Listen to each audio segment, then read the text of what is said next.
आज से 66 साल पहले 10 मार्च 1959 को लहासा के नोर्बुलिंका पैलेस में रह रहे दलाई लामा ने अगर चीन से आई एक डांस टीम के एक कार्यक्रम का न्योता न ठुकराया होता तो इतिहास कुछ और हो जाता।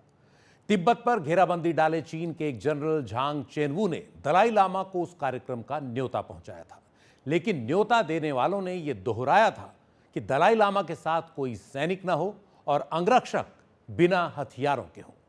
बस इसी बात पर दलाई लामा के करीबी लोगों को शक हो गया कि उनकी जान को खतरा हो सकता है। इसी चिंता में हजारों की भीड़ नोर्बुलिंका पैलेस के आसपास जमा हो गई।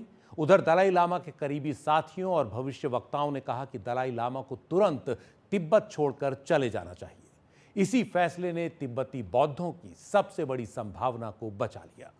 17 मार्च 1959 को रात के 10 बजने से कुछ मिनट पहले एक साधारण सैनिक का भेष बनाए दलाई लामा चुपके से भारी भीड़ के बीच महल से निकल गए।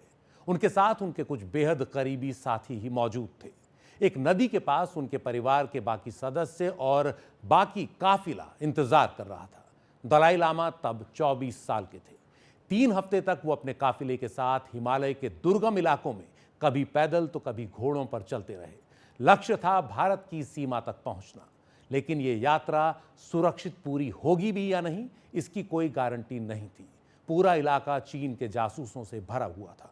ऐसे में अपने खंपा अंगरक्षकों के साथ दलाई लामा का काफिला उन दुर्गम रास्तों से गुजरा जहां से आम लोग अमूमन गुजरते नहीं थे। कारवां रात में चलता, दिन में किसी जगह छुपकर आराम करता। लहासा से निकलने के 3 हफ्ते बाद 31 मार्च 1959 को दलाई लामा का काफिला भारत की सीमा पर पहुंचा, जहां से भारत की असम राइफल्स के जवानों ने उनकी सुरक्षा संभाली और उन्हें पूरे सम्मान के साथ आज के अरुणाचल प्रदेश के बॉमडिला लाया गया। भारत को अंदाजा था कि इस पूरे मुद्दे पर उसे चीन की नाराजगी झेलनी पड़ेगी, लेकिन 3 अप्रैल को भारत सरकार मानवीय आधार पर दलाई लामा और उनके अनुयायियों को शरण देने को तैयार हो गई। 18 अप्रैल को पहली बार दलाई लामा ने असम के तेजपुर में भारत की जमीन से पहला बयान दिया। चीन की आक्रामकता की आलोचना की और भारत की मेहमान नवाजी के लिए धन्यवाद दिया। चीन के दावों का खंडन करते हुए यह भी साफ किया कि वो किसी दबाव में नहीं बल्कि अपनी मर्जी से भारत आए हैं। भारत में वो सबसे पहले मसूरी में कुछ समय रुके, जहां 20 अप्रैल 1959 को तत्कालीन प्रधानमंत्री पंडित जवाहरलाल नेहरू पहुंचे। दोनों के बीच 4 घंटे तक तिब्बती शरणार्थियों के पुनर्वास पर चर्चा हुई। नेहरू ने इस सिलसिले में उन्हें पूरा आश्वासन दिया।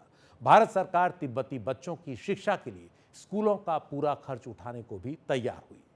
1960 में दलाई लामा को धर्मशाला के मैक्लियोडगंज में बसाया गया, जिसे लिटिल लहासा कहा जाता है।